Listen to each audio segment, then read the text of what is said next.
출애굽기 14장 10절에서 20절까지 우리 함께 읽도록 하겠습니다. 시작. 바로가 가까이 올 때에 이스라엘 자손이 눈을 들어 본즉 애굽 사람들이 자기들 뒤에 이른지라. 이스라엘 자손이 심히 두려워하여 여호와께 부르짖고 그들이 또 모세에게 이르되 애굽에 매장지가 없어서 당신이 우리를 이끌어내어 이 광야에서 죽게 하느냐? 어찌하여 당신이 우리를 애굽에서 이끌어내어 우리에게 이같이 하느냐? 우리가 애굽에서 당신에게 이런 말이 이것이 아니냐? 이러기를 우리를 내버려 두라. 우리가 애굽 사람을 섬길 것이라 하지 아니하더냐? 애굽 사람을 섬기는 것이 광야에서 죽는 것보다 낫겠노라. 모세가 백성에게 이르되 너희는 두려워하지 말고 가만히 서서 여호와께서 오늘 너희를 위하여 행하시는 구원을 보라. 너희가 오늘 본 애굽 사람을 영원히 다시 보지 아니하리라. 여호와께서 너희를 위하여 싸우시리니 너희는 가만히 있을지니라. 여호와께서 모세에게 이르시되 너는 어찌하여 내게 부르짖느냐? 이스라엘 자손에게 명령하여 앞으로 나아가게 하고 지팡이를 손에 바다 위로 내밀어 그것이 갈라지게 하라. 이스라엘 자손이 바다 가운데서 마른 땅으로 행하리라. 내가 애굽 사람들의 마음을 완악하게 할 것인즉 그들이 그 뒤를 따라 들어갈 것이라. 내가 바로와 그의 모든 군대와 그의 병거와 마병으로 말미암아 영광을 얻으리니 내가 바로와 그의 병거와 마병으로 말미암아 영광을 얻을 때에야 애굽 사람들이 나를 여호와인 줄 알리라 하시더니 이스라엘 진 앞에 가던 하나님의 사자가 그들의 뒤로 옮겨가매 구름 기둥도 앞에서 그 뒤로 옮겨 애굽 진과 이스라엘 진 사이에 이르러 서니 저쪽에는 구름과 흑암이 있고 이쪽에는 밤이 밝음으로 밤새도록 저쪽이 이쪽에 가까이 못하였더라. 아멘. 힘든 일을 겪은 사람에게는 트라우마라는 것이 남는 경우가 있습니다. 서울대학교 정신건강의학과 최수희 교수에 따르면 트라우마는 실제적이거나 위협적인 죽음, 심각한 질병 혹은 자신이나 타인의 신체적, 물리적 위협이 되는 사건을 경험하거나 목격한 후에 겪는 심리적인 외상을 뜻한다 이렇게 말합니다. 일반적으로 얘기하는 스트레스의 범주를 훨씬 뛰어넘어서 안전과 생명에 위협이 될 만한 사건을 겪었을 때 트라우마가 발생할 수 있다 이렇게 말합니다. 사람이 일생 동안 한 번이라도 트라우마를 겪을 확률은 80%가 넘는다고 합니다. 그러니까 대부분의 사람은 트라우마의 경험이 있다 이렇게 볼 수 있겠죠. 트라우마 상황이 발생하면 극도의 긴장 상태를 유지하게 되면서 피곤함, 두통, 소화불량, 식욕부진, 손발 저림 등의 여러 신체 증상이 생길 수 있고 불안, 걱정, 원망, 화남, 슬픔 등 다양한 감정 변화도 경험할 수 있다고 합니다. 저는 인생을 그렇게 오래 살아보지는 않았지만 생각만 해도 가슴 한켠이 결리고 아픈, 비록 제가 정신과 의사로부터 트라우마라고 진단을 받지는 않았지만 제 생각에는 트라우마라고 여겨지는 사건들이 있습니다. 그 일들은 너무나 아팠기에 생각하기도 가까이 가기도 꺼려집니다. 여러분들에게도 이런 일이 있지 않을까 생각합니다. 오늘 본문을 읽으면 트라우마라는 단어가 떠오르는 이유는 무엇일까요? 애굽에서 고통스럽고 비참한 노예 생활을 했던 이스라엘 백성들에게 비록 지금은 탈주하였지만 얼마 전까지 겪었던 애굽에서의 삶은 결코 다시 돌아가고 싶지도 않고 다시 겪고 싶지도 않은 트라우마였을 것입니다. 그런데 본문 앞에 기록된 부분을 읽어보면 그렇게 될 수도 있을 법한 일이 벌어지고 있습니다. 6월절 그 밤에 일어났던 10번째 재앙 앞에 무릎을 꿇었던 애굽 왕 바로가 마음이 바뀌었습니다. 그래서 군사들을 총동원해서 애굽을 탈출한 이스라엘 백성들을 추격하기 시작했습니다. 그리고 마침내 이스라엘이 있는 곳 가까이까지 다가왔습니다.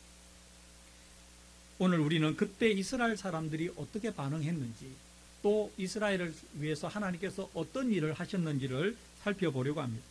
이렇게 살펴보는 것은 매우 중요한 의미가 있습니다. 우리의 삶에도 이와 같은 일들이 일어나기 때문입니다. 우리 모두에게는 이스라엘에게 애굽과 바로 왕이 있었듯이 이와 비슷하게 우리 각자의 애굽 왕, 바로 왕, 그리고 나만의 트라우마가 있고 그것을 하나님께서 다루어 주시기를, 해결해 주시기를 기대하는 소망의 마음이 있기 때문입니다. 오늘 설교 제목은 우리를 위해 싸우시는 하나님입니다. 한번 따라서 구분해서 말씀해 보겠습니다. 우리를 위하여 싸우시는 하나님. 아멘. 먼저 본문 10절을 다 함께 읽겠습니다. 바로가 가까이 다가올 때 이스라엘 자손이 눈을 들어 본적 애굽 사람들이 자기들 뒤에 이른지라 이스라엘 자손이 심히 두려워하여 여호와께 부르짖고. 애굽을 탈출해서 나오면서 이스라엘 백성들 마음속에 혹시나 행여나 일어날지도 모르겠다고 생각했던 일이 실제로 일어났습니다. 애굽 왕 바로가 600대가 넘는 병거와 마병과 군대를 거느리고 그들의 눈앞에까지 쫓아온 것입니다. 멀리서 들려오던 말발굽 소리와 자욱하게 일어났던 먼지를 보면서 얼마나 이스라엘 백성들은 두려움에 사로잡혔겠습니까? 그리고 마침내 눈앞에 나타난 애굽 군대를 보고 이스라엘 사람들의 마음은 무너져 내렸을 것입니다. 그때 이스라엘 자손들의 반응을 본문 10절 하반절은 이렇게 기록하고 있습니다. 이스라엘 자손이 심히 두려워하여 여호와께 부르짖고. 이스라엘 사람들은 군사적으로는 무기력했겠죠. 훈련을 제대로 받은 적도 없고. 그런 이스라엘은 이제 애굽 군대에 사로잡혀 생각하고도 싶지 않은 노예 생활을 다시 겪어야 된다. 그렇게 될 수도 모른다는 위기에 놓여 있습니다.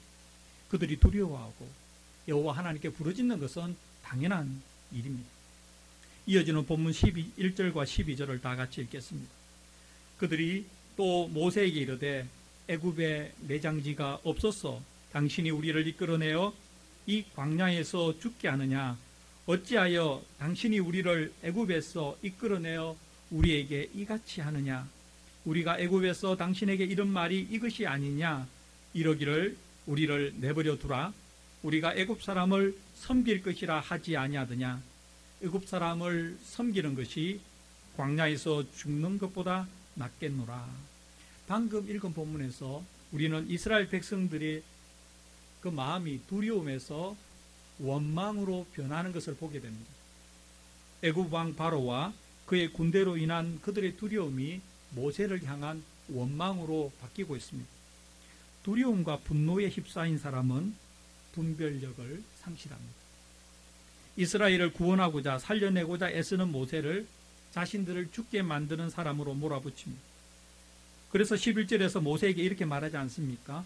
그들이 또 모세에게 이르되 애굽에 매장지가 없어서 당신이 우리를 이끌어내어 이 광야에서 죽게 하느냐? 어찌하여 당신이 우리를 애굽에서 이끌어내어 우리에게 이같이 하느냐? 불과 며칠 전에 하나님의 놀랍고 크신 능력으로 애굽을 탈출한 그들이었지만 눈앞에 죽음의 위협이 닥치자 그 경험을 잊었습니다. 하나님의 능력을 기억하지 못합니다. 그리고 원망할 대상을 찾자 모세를 발견하고 원망을 쏟아놓기 시작합니다. 트라우마죠. 트라우마입니다. 하나님이 보이지 않으니까 사람을 원망합니다. 하나님이 보이지 않으면 사람을 원망합니다. 두려움에 사로잡히죠. 그 두려움을 해결할 방법으로 어떤 표적을 발견하고 그 표적을 향해 사람이죠. 원망을 쏟아냅니다. 이스라엘 백성들이 그랬어요. 그리고 우리도 그럴 수 있습니다. 하나님이 보이지 않는 상황, 하나님의 능력을 기억해내지 못한 상황이 위기입니다. 문제가 발생해서 위기가 아니라 그 문제 앞에서 하나님을 기억해내지 못하는 트라우마가 우리에게 일어날 때 그때가 우리 인생의 위기입니다. 그러니 우리는 하나님 앞에 기도해야 됩니다. 하나님, 제가 모든 상황에서 하나님을 기억해내는 사람이 되게 해달라고, 하나님을 붙드는 사람이 되게 해달라고 그렇게 기도해야 합니다. 아멘. 어떠한 상황이 되었건 하나님을 기억한다면 우리는 문제 해결을 위한 길 위에 서 있는 것입니다. 하나님의 능력이 문제보다 크다고 느껴질 때, 내가 당면한 문제보다 내가 믿는 하나님이 더 크게 다가올 때 우리는 두려움을 이겨냅니다. 아멘. 그러나 그때 이스라엘 백성은 전혀 그렇지 못했습니다. 따라서 그들의 분별력은 더 흐려졌습니다. 그래서 12절에서 이렇게까지 말합니다. 우리가 애굽에서 당신에게 이른 말 이것이 아니냐 이러기를 우리를 내버려 두라. 우리가 애굽 사람을 섬길 것이라 하지 아니하더냐. 애굽 사람을 섬기는 것이 광야에서 죽는 것보다 낫겠노라. 아무리 읽어봐도 사리에 맞는 말이 아닙니다. 어떻게 하나님을 섬기는 것보다 애굽 사람을 섬기는 것이, 애굽 왕 바로를 섬기는 것이 더 나은 일이 되겠습니까? 어떻게 애굽 사람을 섬기는 것이 광야에서 죽는 것보다 더 나은 일입니까? 하나님을 섬기는 것이 비록 광야에서 죽더라도 자유인으로 하나님을 예배하다 죽는 것이 노예로 애굽 왕 바로를 섬기다가 죽는 것보다 훨씬 나은 삶인데 분별력을 상실하고 두려움에 사로잡히니까 판단을 못하는 것이죠. 그런데 이스라엘 백성들이 모세에게 하는 그 원망의 말을 듣다 보면 왠지 우리 귀에 좀 익숙한 듯한 표현입니다. 우리가 예수님을 믿지 않는 분들에게 예수님 믿기를 권하면 종종 이런 말을 듣습니다. 우리를 내버려 두라. 본문에 나오는 그 말 그대로죠. 우리를 내버려 두라. 좀 더 다르게 표현하면 나를 좀 내버려 두세요. 제 인생 제가 알아서 합니다. 이렇게 살다 죽으면 그만이지. 이런 말씀을 하실 때가 있습니다. 근데 정말 그런가요? 성경은 그렇게 말하지 않습니다. 성경은 그렇게 말하지 않는다는데 문제가 있는 겁니다. 내 생각에는 그냥 나 혼자 내 생각대로 살면 될 것 같은데 나보다 더 권위 있는 하나님의 말씀인 성경은 그게 아니라고 말합니다. 성경은 예수님을 모르는 사람을 그냥 내버려 두라고 말씀하지 않습니다. 예수님을 전하라고 합니다. 단순히 말하라는 게 아니라 전하라고 명령합니다. 예수님을 모른 채 믿지 않은 채 죽으면 그만이 아니라고. 죽음 이후에는 심판이 있고 또 다른 삶이 있다고 성경은 너무나도 분명하게 말하면서 우리에게 전하라고 말씀합니다. 그래서 우리는 나를 좀 내버려 두세요. 나에게 그 예수 믿으라고 그만하세요. 라고 말씀하시는 분의 말씀을 들을 때에도 여전히 예수님을 전해야 합니다.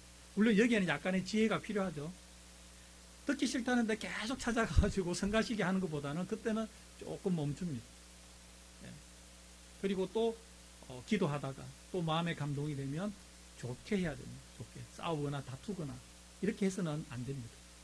그렇지만 우리가 항상 마음에 담아야 될 것은 성경의 말씀이에요. 하나님께서 나에게 명령하시기로는 나를 내버려 두라고 말한다고 해서 예수님을 전하지 않으면 안 된다. 이게 성경의 말씀입니다. 그리고 실제로 우리에게 나 좀 그만 내버려둬. 나 예수 안 믿어. 라고 말하던 사람들 중에 예수님을 믿고 얼마나 달라지는지 우리가 그런 분을 여러 번 보잖아요. 저희 부모님만 하더라도 제가 예수님을 믿었을 때 예수님을 믿지 않았습니다. 제가 어른이 될 때까지, 성인이 될 때까지도 믿지 않았습니다. 그렇지만 제가 성인이 되고 우리 부모님 한 분 한 분 이렇게 복음을 전하다 보니까 나중에는 바뀌신 거죠. 예수님 믿게 되신 것이죠. 그렇잖아요. 우리 교회도 마찬가지 아닙니까? 예수님 믿기 싫다고 저리 가라 하던 사람들이 손이 어떻게 바뀝니까? 나중에는 할렐루야 이렇게 바뀝니다. 변화가 일어납니다. 하나님의 말씀이 맞고 성령 말씀이 맞습니다. 그래서 우리는 내버려 둘 수가 없는 것이죠. 죽으면 그만이 아니기 때문에 우리는 알기 때문에 끝까지 복음을 전해야 합니다. 아멘.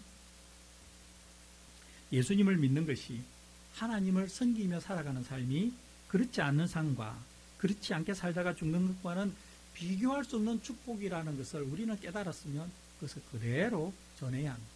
아멘. 계속해서 본문 13절과 14절을 다 함께 읽겠습니다. 모세가 백성에게 이르되 너희는 두려워하지 말고 가만히 서서 여호와께서 오늘 너희를 위하여 행하시는 구원을 보라. 너희가 오늘 본 애굽 사람을 영원히 다시 보지 아니하리라. 여호와께서 너희를 위하여 싸우시리니 너희는 가만히 있을지니라. 아멘.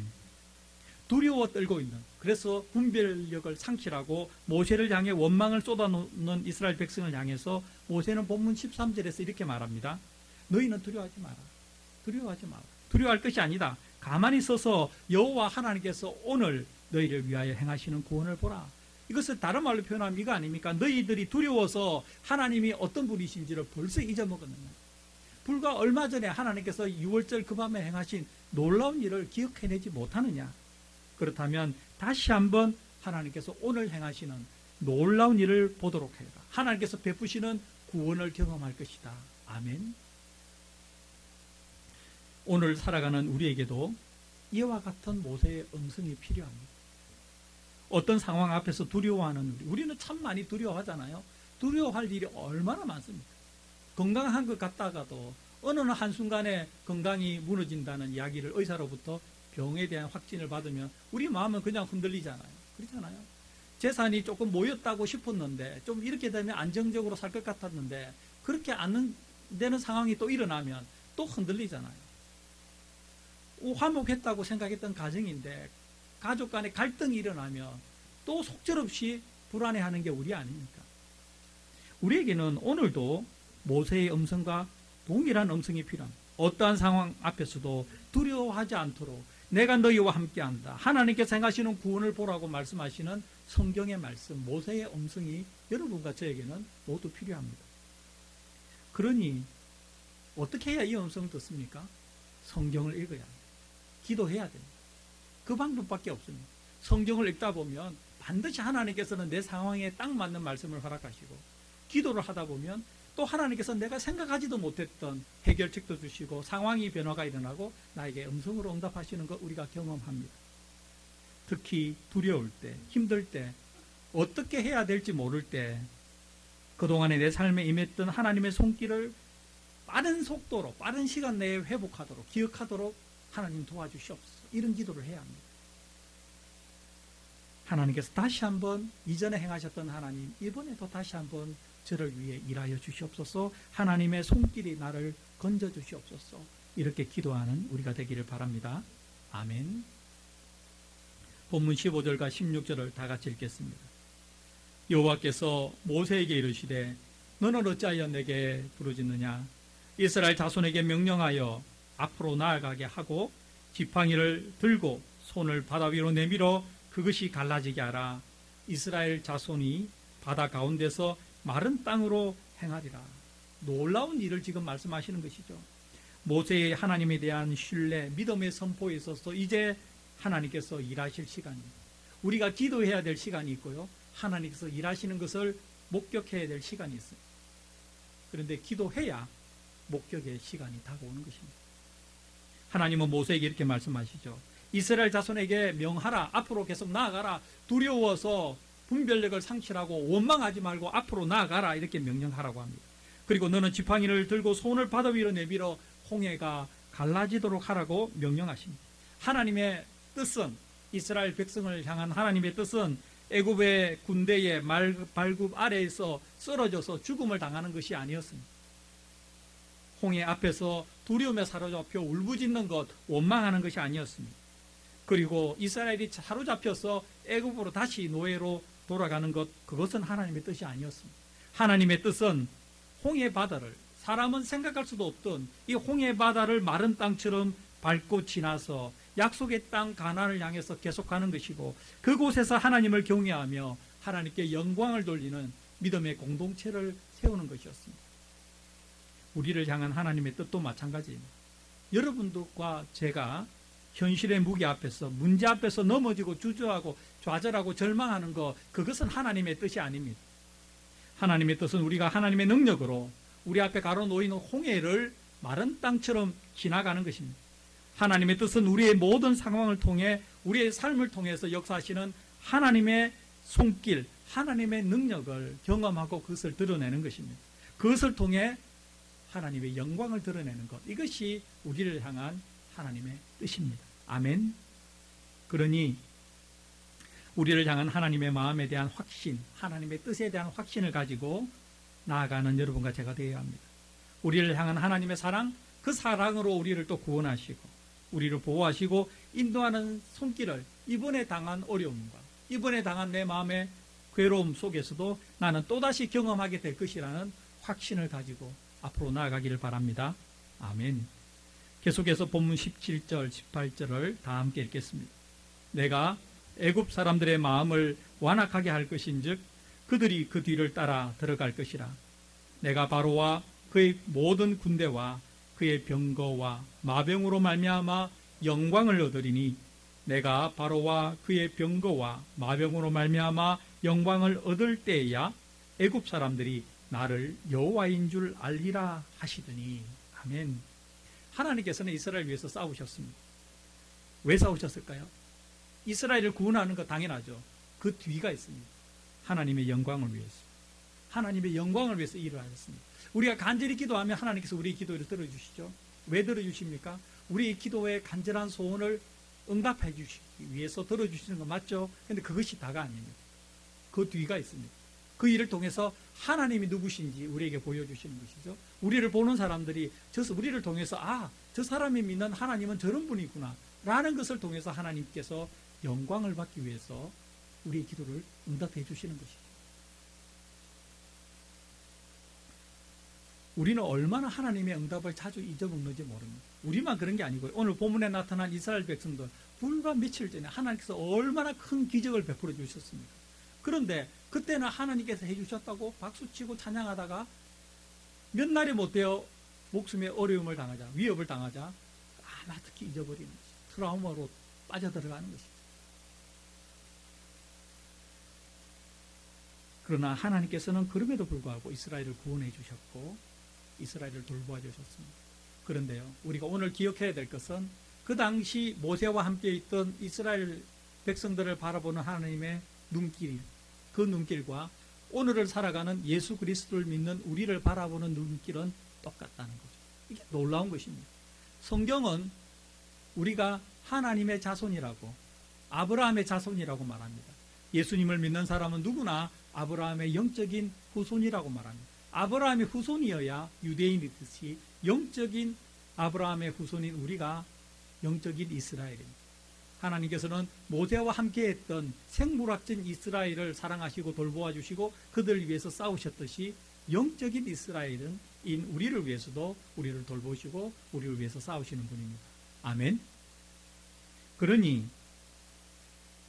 하나님께서 우리를 통해서 하나님의 영광을 드러내 보이기를 원하신다는 그 원리는 동일하게 적용됩니다. 그러므로 우리는 오늘도 우리를 위해서 싸우시는 하나님에 대한 신뢰를 가질 수 있는 것이죠. 아멘. 예수님을 믿어 하나님의 자녀가 되었기 때문에 그렇지 않았더라면 결코 생각할 수도 없던 일들이 우리에게 일어나기 시작하시는 거예요. 그런 일이 막 일어납니다. 그런 일이 겹겹이 쌓일수록 실제의 삶 가운데서 믿음이 작동하는 것이죠. 믿음이 작동해야 하나님의 응답도 따라서 우리에게 임하는 것입니다. 마지막으로 본문 19절과 20절을 다 같이 읽겠습니다. 이스라엘 진 앞에 가던 하나님의 사자가 그들의 뒤로 옮겨가매 구름 기둥도 앞에서 그 뒤로 옮겨 애굽 진과 이스라엘 진 사이에 이르러 서니 저쪽에는 구름과 흑암이 있고 이쪽에는 밤이 밝음으로 밤새도록 저쪽이 이쪽에 가까이 못하더라. 모세에게 말씀하신 하나님께서 이제 행동하기 시작하십니다. 이스라엘을 인도하던 하나님의 사자가 이스라엘 앞에 있던 사자가 이스라엘 진 가장 뒤쪽으로 이동합니다. 그리고 따라서 구름 기둥도 뒤쪽으로 이동합니다. 이쪽 편에는 이스라엘의 진이 있고 이쪽 편에는 애굽의 진이 있습니다. 그 사이를 하나님의 사자가 가로막고 하나님께서 주셨던 구름 기둥이 가로막았습니다. 분리시킨 것이죠. 분리시켰습니다. 이스라엘과 애굽을 분리시켰습니다. 왜 분리시켰습니까? 이스라엘은 구원하기 위해서, 그리고 애굽은 심판하기 위해서. 이것이 하나님께서 하신 일입니다. 이것이 하나님께서 하신 일입니다. 이렇게 하심으로써 우리는 하나님께서 이스라엘을 통해서 어떻게 돌보시는지, 이스라엘 위해서 어떻게 싸우시는지 보게 됩니다. 그리고 하나님은 홍해의 물이 갈라져 바닥이 드러나게 하시고 이스라엘 사람들이 마른 땅이 된 바다를 건너게 하십니다. 그리고 이스라엘을 뒤따라 애굽 군대가 추격해서 그 바다 속으로 들어가게 합니다. 애굽 군대가 들어오니 갈라졌던 홍해의 물이 다시 합쳐지게 하셨습니다. 그 내용을 출애굽기 14장 26절 오늘 본문 넘어 있는 그 구절에서 이렇게 말하고 있습니다. 여호와께서 모세에게 이르시되 내 손을 바다 위로 내밀어 물이 애굽 사람들과 그들의 병거들과 마병들 위에 다시 흐르게 하라 하시니 모세가 곧 손을 바다 위로 내밀매 새벽이 되어 바다의 힘이 회복되니라. 애굽 사람들이 물을 거슬러 도망하나 여호와께서 애굽 사람들을 바다 가운데 엎으시니 물이 다시 흘러 병거들과 기병들을 덮되 그들의 뒤를 따라 바다에 들어간 바로의 군대를 다 덮으니 하나도 남지 아니하였더라. 하나님께서 이렇게 해결하시는 것이죠. 사랑하는 교회 여러분, 저는 오늘 본문의 말씀이 역사의 어느 한 시점에 그 장소에서 분명히 일어난 사건이라고 믿습니다. 그리고 그때 이스라엘 위하여 싸우셨던 하나님은 지금도 살아계시고 지금도 변하지 않으시기 때문에 하나님의 자녀인 우리를 위해서도 싸우신다. 저는 확신합니다. 여러분과 제가 이 믿음에서 하나가 되고 날이 갈수록 이 믿음이 견고해져서 우리의 삶 가운데 역사하시는 하나님의 손길 경험하며 하나님 영광을 드러내며 찬양하며 승리하며 살아가게 되기를 간절히 바랍니다. 기도드리겠습니다.